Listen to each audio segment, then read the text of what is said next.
for the legendary Michael Pare.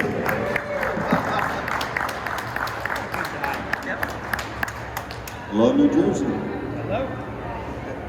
Thank you so much for taking the time and being with us. We may have to cut it a little bit short because of a scheduling problem with his photo ops, but I'll make sure we get some audience questions in. And thank you so much for wearing a leather jacket, because that's making all my Eddie Wilson dreams come true right now. You've been a hero of mine since I was a little boy, and watching Eddie 1 and 2 over and over and over again on VHS tape. So I've always wondered, who are the heroes that inspired you to pursue acting? You know, I guess with every actor my age, James Dean, Marlon Brando, Montgomery Clift, Paul Newman, you know, Errol Flynn, Clark Gable, all those guys. The greats. Yeah, the greats. Yeah. Wow, love it. We'll get to the Eddie and the Cruisers questions, of course, but I want to start with some of the earlier stuff. What are your memories of playing Tony Villacana on The Greatest American Hero? Greatest American Hero was the first job I got as an actor, right? I got lucky and I went in on a cattle call in New York for ABC's Talent Development Program. They put me on Greatest American Hero. But you know, I lived in New York. I rarely drove a car. And I had this a scene where I'm driving the school bus. And I'm driving the bus and the camera crew's behind me, and it's handheld. And I'm driving the bus in downtown LA, and I jam on the brakes and the cameraman goes like this. Whoa, bam! Got a black eye. He really came a black eye the next day. So that's one.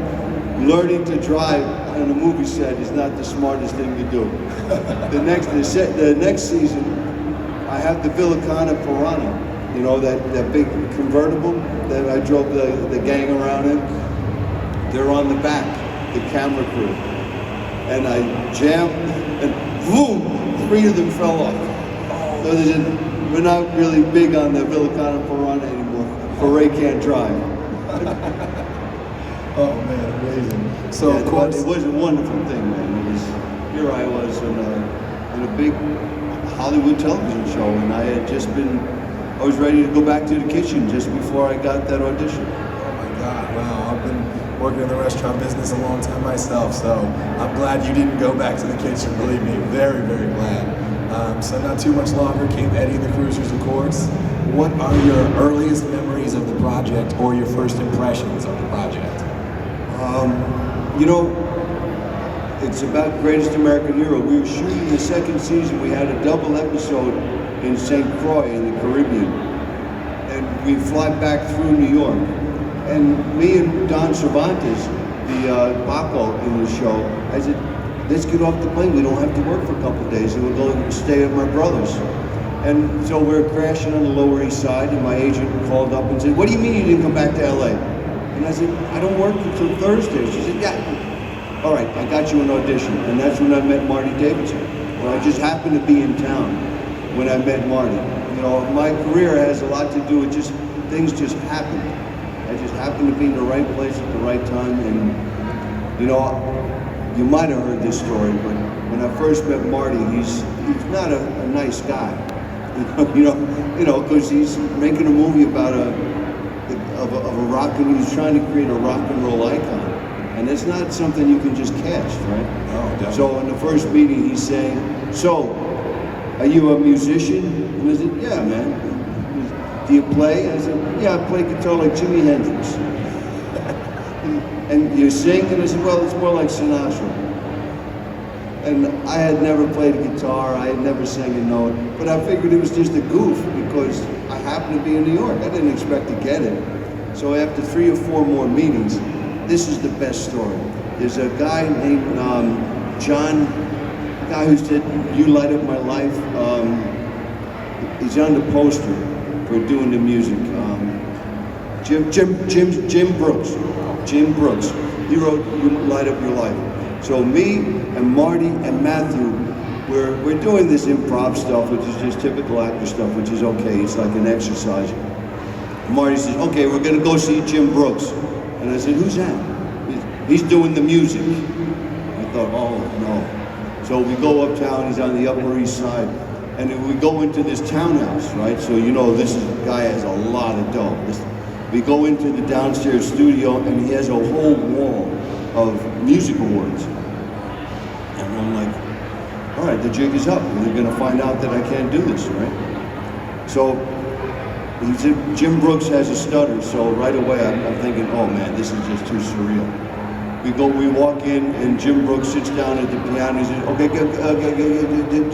just come in on the second bar, right? And the music, he hands me the music, right? So I'm standing there by the piano, and Jim Brooks starts to play like dun dun dun dun dun dun dun, and just come in on the second bar. And I said, okay. So I'm starting to sweat. And I'm starting to see gray. It's like I know I'm getting ready to faint. And he does it again. Dun, dun, dun, dun, dun, dun. And Marty Davidson stands up and he says, "What is this bullshit? This isn't rock and roll. We're out of here." And I sat down and I was fainting for a second. I was like, and I said, "What happened?" And Marty says, "Come on, we're leaving." And we left. So he never found out that I couldn't sing or play music until we got to New Jersey. Things happen sometimes, and I was blessed, man. I got a lot of magic in my career. Before I got this audition with ABC's Talent Development Program, which was run by Joyce Selznick, is David O. Selznick's daughter, right? So, I mean, this is a Hollywood icon. My agent couldn't get me in on the catalog call because all the agents were only allowed to send 2 clients, right? So I said, so who did you send? He was a waiter at Tavern on the Green. I knew him, right? So I followed him into the audition. I snuck into the cattle call. And I go in, and it's like on the 8th floor of the Laurent Hotel in New York. And, they have the stack of sides there, of, scenes that you have to audition with. And I just walk in and I take a couple, and I don't sign in. Everybody else is signing in. I just took the sides and I sat down. And this woman comes out, and she's like, I don't know. She seemed like an old woman to me. She was probably 50, so, I mean, not really old, is it, right? It's not old. And she has a cane, and she walks over, and she looks at me, and I thought, oh shit, they're gonna throw me out. And I look around, and she goes back in, and I think she's going to get security. He's like, bounce this guy out. And she comes out again, and she says, "Do you know who I am?" And I said, "No." She said, "Do you know what we're doing here?" And I said, "Yeah, I'm here to audition." She says, "Come back on Friday, I'm putting you on tape, I'm taking you to Hollywood." And that was Joyce Selznick, and I got it. Yeah, just like that. But, now here's the other magic, I'm going backwards. So I shot this little student film. It was with a girl I was in acting class with. And we shot for like 2 days. And she called me up and said, "Michael, do you want to have dinner with Salvador Dali?" And I said, "Where?" And she said, "At the Laurent." And I said, yeah, that's a great kitchen, because I was a chef. I knew about the different kitchens in New York. And she said, "Do you know who Salvador Dali is?" And I said, "No." And she said, well, he's a very famous artist. And I said, "So what time?" So I get there, 8 o'clock. I had to wear a jacket because and they said, "Don't try to shake hands." He doesn't shake hands, right? He doesn't touch people. So of course, when he walks in, I said, "Hello, Dolly." He didn't laugh, right? With the mustache, he just gave the look. But anyway, so I sit down, Gala Dolly, Dolly's wife. This is this Russian woman. Says, "You sit next to me." So I sit down next to her. Mia Farrow is on my right, and Gala Dolly and Salvador, and this whole crew of bizarre people. And she says, "Come here." And she looks in my eyes, and she says, "Give me your hand." And she looks in my hand, "Give me your hand." She looks in my hand, she looks in my eyes, and she takes a flower out of the arrangement on the table, and she starts picking the petals off. And she says, "In 6 months, a woman is going to come into your life, and you will be a national name in the United States." And I said, "Is it Vivian?" Because Vivian was this supermodel that I was with. He said, "No, it's not Vivian." I'm looking around the table. Is it Mia? He said, No. I said, "So who is it?" She says, "I don't know, but in 6 months, this is going to happen." 4 months later, I met Joyce Selznick, and they brought me to Hollywood and put me on TV. Oh my God. So, I mean, there's a lot of magic in the beginning of my career, and it really was, honest to goodness, magic. There's a lot of destiny, I'll tell you. And here's the very beginning. I'm working in New York as a chef. I went to the Culinary Institute. And my girlfriend was a waitress on 67th and Columbus Avenue in a bar called Chip's Pub.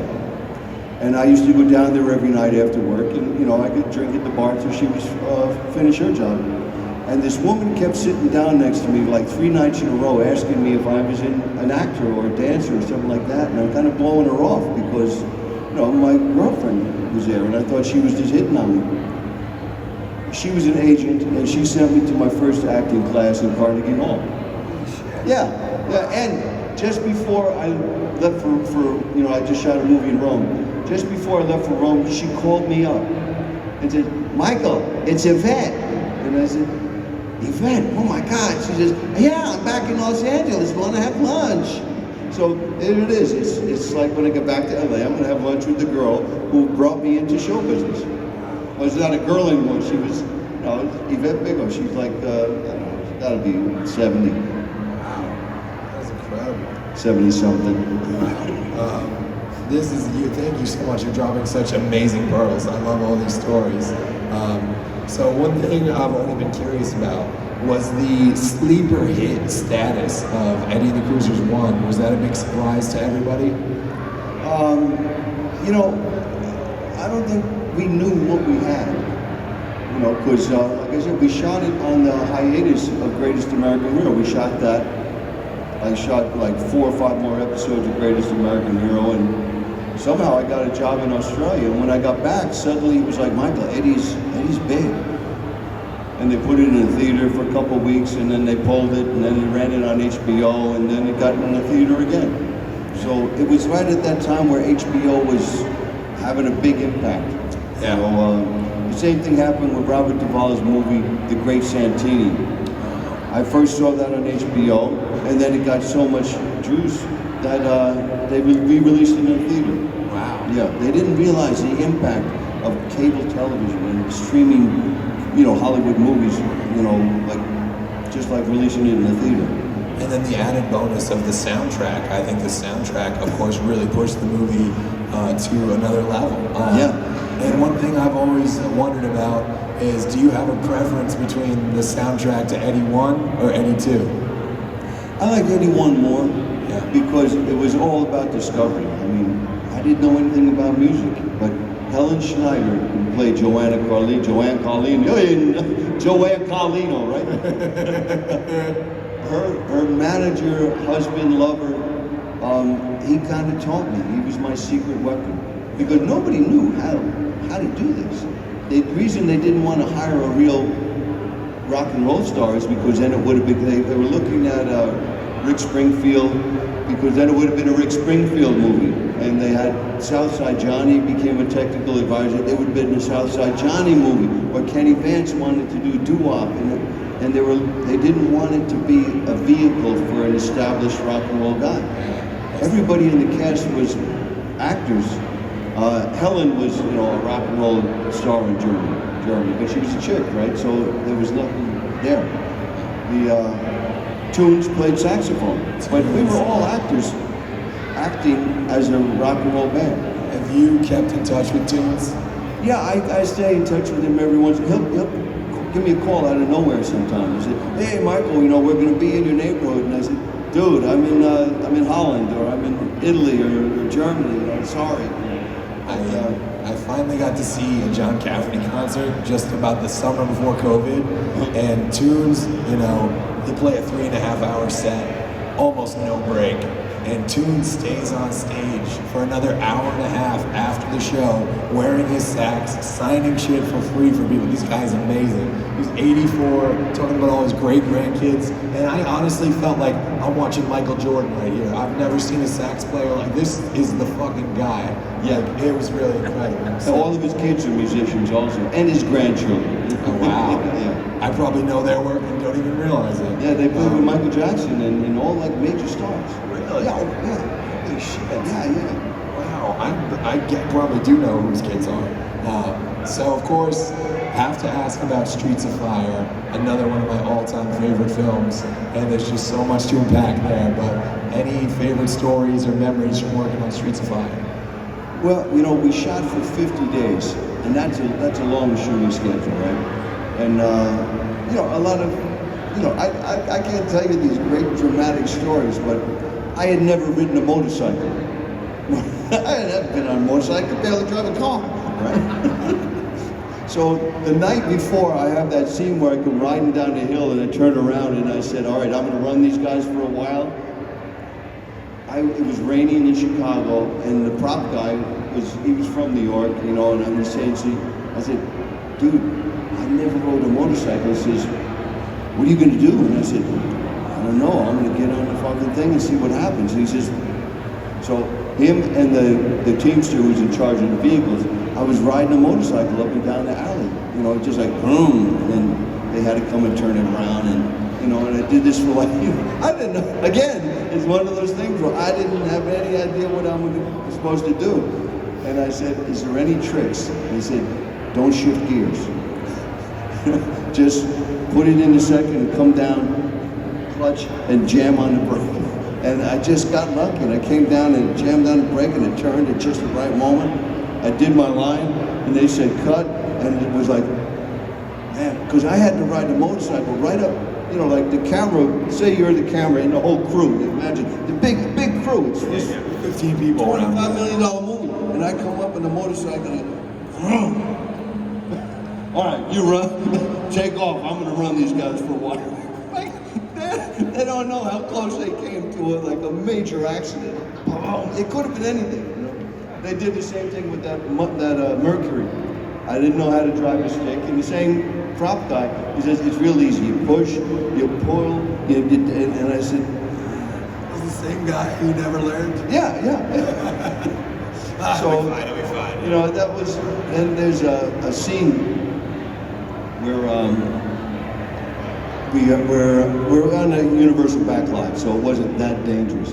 But when the school bus comes driving up, Walter says, all right, you step out there and put your hand up. And I said, well, it's an actor driving. He says, Tom Cody's not afraid, right? And I walk out there, Stoney Jackson is driving, this wild young actor, and he's come buzzing up in the school bus, and I hit my mark, and I put my hand up, and I touched the bus, and he jammed on the brake, and it went like this, boom.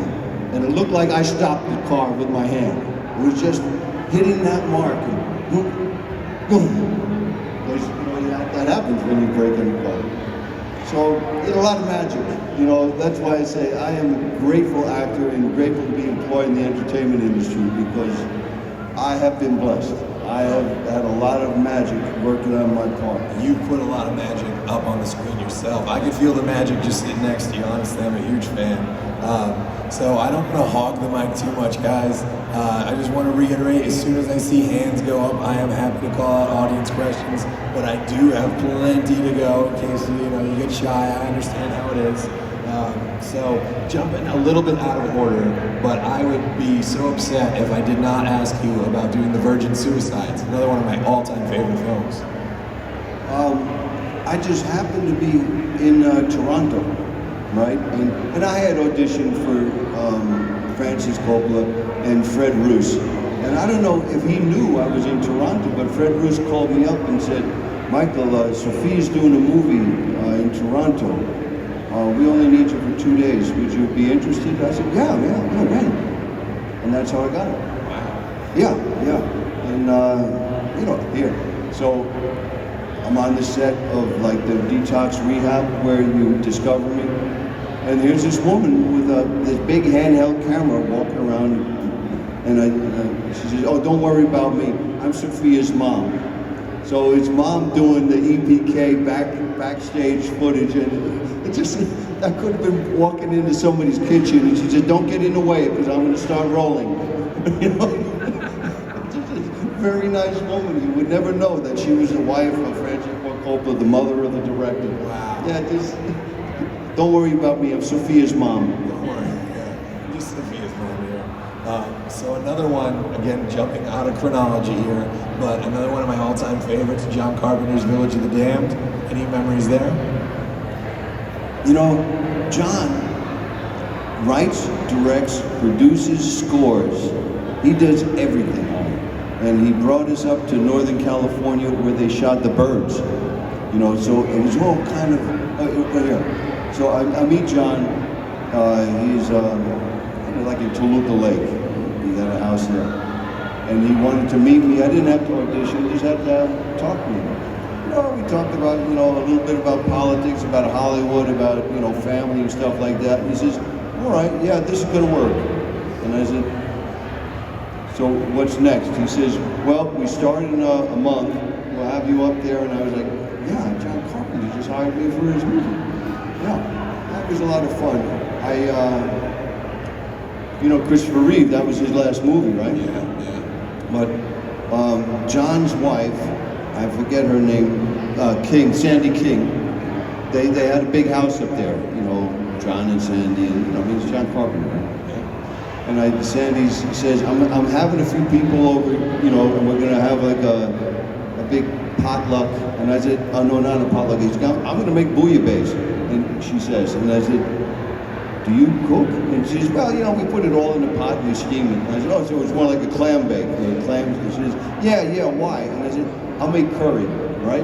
And Peter Jason went out and caught a bunch of salmon. And I said, all right, I'll make some Dijonnaise. So suddenly I'm cooking for John Carpenter, his wife, Christopher Reeve, and it was, and I make a great curry. So there's Christopher Reeve, Superman, eating my curry. He said, wow, man, this is really good. What did you use? Well, I said, I use a little apple juice. And he, So, that was a beautiful moment.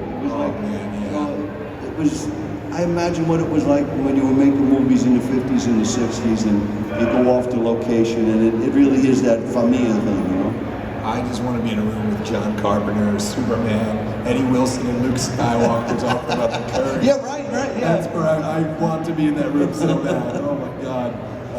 So I do, of course, have to ask about one of the greatest sequels ever made. Of course, I'm talking about Eddie and the Cruisers 2, Eddie Lives. I love this movie, maybe more than life itself. Any memories of coming back and doing the sequel? Of doing another one? Doing Eddie 2. Oh, Eddie 2. Well, the Scotti brothers came in at the end of Eddie 1 when they were short of money and threw in some money and they bought all the record rights. Right, so they got all the money from the music. Oh yeah, they made. So they made a lot of dough without any effort at all. But they were also big record producers. They didn't know that much about movies, so they got kind of the comeback thing that Eddie somehow is motivated to start playing again. We shot up in Montreal. We were there 7, 8 weeks, or something like that. We had twice as much music, we had twice as many performances, but I really didn't have the band like I had in the first one, because on the first one we had 2 weeks of improvisational rehearsal, so we all started to bond. I mean, we became a crew, we were a group. The second one, they were all musicians. Like one of them was from Platinum Blonde, which is a big, glam rock band in Canada. Another one, was a studio musician. The drummer played every instrument you can play. So, I mean, I couldn't relate to them about the dramatic issues. It was like talking to, the gas station attendant about poetry. Maybe he's a poet, but most of them aren't, right? And I couldn't relate to them. Bernie Colson was special, but he was a complete wild boy. I mean, this guy, Bernie Colson, he played Rick Diesel. Yeah, I'm a big Bernie Colson fan. Yeah. But his original name was DeSalle. But I told Tony Scott, I said, Tony, DeSalle is not a rock and roll name. Rick Diesel, that sounds like, You came up with the name Rick Diesel? I changed DeSalle to Diesel. Wow, I named my band in high school Rick Diesel, so I owe you that. Wow. And I tell you, like when I first started playing music, I rewatched Eddie and the Cruisers 1 and 2 because I hadn't seen them for a few years, and I became re-obsessed, and all my friends became re-obsessed. There are guys that I've been friends with for 20 years. I don't know if we've ever had a conversation that was not ultimately about Eddie and the Cruisers 1 or 2. It always comes back to these movies, and I gotta say, the scenes you have with Bernie Colson, where you're saying, louder and more intense and more notes, it's not what it's about, you know what I mean? and you show him, you know, he shreds, and then you tastefully play. That is one of the most poignant scenes that has ever been written about what it's like to create music, what it's like to write music. In all these other fucking movies, they treat it like it's weightlifting, like, oh, you gotta be faster, stronger, you know, work hard, you know, no. That's not what it's about. It's about creating something, and I swear to God, Eddie too really taps into something special for musicians. Because I don't know a single musician that's ever seen that movie and didn't want to watch it again right away. They love it that much. So. Wow, man, that's really cool. Yeah, that's really. So the fun story is, so we're going to Vegas to open for Bon Jovi. Bon Jovi, yeah, and before he was the John Bon Jovi, but he was already with the Philadelphia Wise Guys, right? And so we're doing our show, and they came to Tony Scotti and said, how would you feel if they opened for the rest of John's tour? And Tony says, it's not a real band, man. Not a real band. We don't have them under contract. I can't say anything. So if, you know, we almost would have went on the road with these guys, but it would have been a lip sync band. It would have been like Milli Vanilli. You know? It would have been way cooler than Milli Vanilli. Come on. Oh yeah. I mean, I tell you, Milli Vanilli should have taken lessons from you and how to lip sync, because nobody does it better, my friend. I've seen all the music movies. West Side Story. West Side Story? Yeah, those were the 2 lip syncs. Really? Yeah. West Side Story? Tony was lip syncing. Richard Beamer, that was lip syncing. I don't care, man. They're not as good as Eddie Wilson. They're good, man. They're great, but they're not Eddie Wilson good. We got a question. Yes, follow-up question. Just because it fits in right now. Yeah, What absolutely. are the chances of a Eddie and the Cruisers Part 3? Thank you. Chances of Eddie 3. You know, that topic has come up a few times, and it always ends when they can't find who owns the rights. You know, because Internet, do your job, Internet. Find out who owns the rights so we can make this happen. I will sell all my blood. I'll do anything to make Eddie 3 happen. it's a French company, Canal Plus or Canal. Canal Plus. Yeah, in France, not Canadian Canal Plus, but it's French, because Tony was married to Sylvie Vartan. So Tony had a French-Canadian company. I mean, a Parisian French, right? His wife, Sylvie Vartan, was like an enormous star in France. So Tony has he had a big presence. I don't even know if he's still alive. But it's owned by a French company now. Well, come on, French, get it together. You know, and Toots Tunes is still alive. You gotta remember that. You know? Get it together, everybody. The world needs Eddie 3 more than it needs anything else. And we have a fan question here. Love it. So I'm a big fan of the Philadelphia experiment. I'm not the only one. Any memories or stories about that particular project? Great movie. Take your time. Yeah, well, you know, we started shooting in Charlotte, South Carolina, and we were actually on the big Navy ships and all that stuff. And Stuart Raffle was the director. Nancy was, you know, the female lead, and Bobby DeChico. And, you know, it was my first sci-fi movie. So the idea of time travel, here it is. When I was like in 6th grade, my brother was going to Rensselaer for engineering, and he came home from college, and he had the book, The Philadelphia Experiment, and he said, you should read this. And I said, why? He says, this is engineering. This is an experiment that actually took place. Einstein, Opperman, Tesla, and L. Ron Hubbard were all on the Eldridge when they did the experiment. When they sent it out, you know, with just the Navy guys on it, but they were all involved in it. So when they sent me the script, I don't know where I was. It might have been during Eddie and the Cruisers they started talking to me about it, but you know, we were consumed with that project. So when I finally read it and I said, I know this story. I mean, this is a true story. That, oh yeah, well, Michael, you know, we're going to fictionalize it. That's really what got me, is that I had read the book when I was like in 6th or 7th grade. The adventure, I mean, it was a long shoot. We shot through the winter.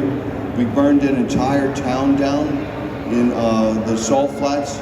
It's very dangerous. Very, you know, it was like they kept asking us to get closer to the fire. And you know, I kind of knocked Nancy to the ground, and my arm blistered. You know, it was scary. He says, situation. First time I flew with hot wires, you know, where we're floating through space. You know, that was it. It was, you know, it was a great adventure to do sci-fi. And we had a great sci-fi team, but it was just before CGI. You know, it was just before it. And we had all practical effects. Very cool, thank you. Wait, quick follow-up. You had to play someone from World War II era. Was that something that you kind of studied up on a little bit to kind of change your mannerisms? Well, you know, I had two uncles that were colonels in the Marines in the South Pacific. We grew up playing Army, you know what I mean? So, you know, World War II, there were clear-cut good guys and bad guys. So it was like playing Army again as a little kid. You know, and I've done quite a few. I've been in every branch of the military now, and almost every law enforcement agency. I've been playing good guys and bad guys since I was like 6. Awesome, thank you. And one more question right here. So I would like to know, what was your all-time favorite role, and who would be your favorite co-star or leading lady in your time? Great question. You know, Eddie, Tom Cody, and Uncle Ted from my Bad Moon. These were some of my favorite roles, and I really can't say which is a favorite. But Eddie was my first one because there was this moment the night before we shot the first rock and roll concert. They were very upset because they now knew that I had no idea what I was doing. You know, it was like, what the hell is he doing? You know, I mean, he's trying to play the bass, and they decided that, you know, I shouldn't have the bass, I should have the lead. And I didn't know anything about any of the guitars, you know, I know this stuff. But Marty came to me and he says, tomorrow's the day, kid. If it doesn't work out, you're fired. But he didn't say it like that. He was like, really like, you know, you made a fool of me. I hired you. I'm the one who said you were the guy. And now you're gonna fuck it up, and you're gonna fuck me up, and you're gonna ruin my movie. I mean, this was all the subtext. So, and Tunes was there. Tunes was there when Marty's, and we were shooting, they were shooting the scene, where Matthew Lawrence has his band that's playing in the hotels. You know, they do those oldies but goodies. So there was a lot of people there. And Marty was yelling at me like this in front of all these people. Maybe he was hoping I would run away. But, you know, I just kind of stood there and I could feel the sweat going down my back, right? And he walks away. And Toon says, "You all right, kid?" I said, "Yeah, man, I'm okay. I'm okay." But then the day that we're shooting the first concert, everybody's in this like clubhouse, and they put me in a room by myself. We're shooting on the Haverford High School, finishing school, you know, what do you call that, campus. So, you know, I have this feeling that I'm going to be fired, so I have nothing to lose. So they say, okay, we're getting ready. It's dark, and I walk out and I hit my mark, and the click track starts from Kenny Hopkins, right? And bam, I hit every syllable, every word, every breath. It just fucking happened. You know, and I did it over and over, and I did the first, you know, we do the first song, right? And the crowd goes wild. Eddie, Eddie, and Marty's off the side saying, "Cruisers, cruisers!" And the crowd's going, "Eddie, Eddie," and he said, "All right, cut. I want to see you do it again," because he couldn't believe it. Well, boom, do it again. Right? So I also have this big speech. Hey, this is some fine college you got here, all the advantages, right? So here we are in post-production, and you know, they have a thing called ADR, Automated Dialogue Replacement, where they play the movie, and then you have to replace the dialogue for a variety of reasons, noises or some bullshit like that. And Marty says, all right, we got the day for this, where I have to do that speech at Haverford College, right? We have the whole day. I'm gonna take a piss, I'll be right back. And I say to the engineer, just run it from the beginning. And I do it from beginning to end, no cuts. And Marty comes back and says, all right, let's get to work. And I said, Marty, I just did it. And he says, I want to hear it. And put it up. I want to see you do it again. And I did it again. I mean, man, and then it was like, all right, we had like 7 hours scheduled to do this. And boom, boom. I said, I guess it's a wrap. And we left. Me and Salamato, Matthew Lawrence. Yeah, so, you know, none of these stories are private. I mean, there was always a witness. You know? So those are great moments. And so what is my favorite? When Eddie and the Cruisers came out, I knew I had a career so long as I worked on my craft and stayed tight and serious. And you know, I've been really lucky. I've been doing this for 42 years. I got on television in 1980. 2 years before that, I was working for $16,000 a year, living in a $200 a month apartment on the Upper West Side, and bam. And I thought I was on top of the world then.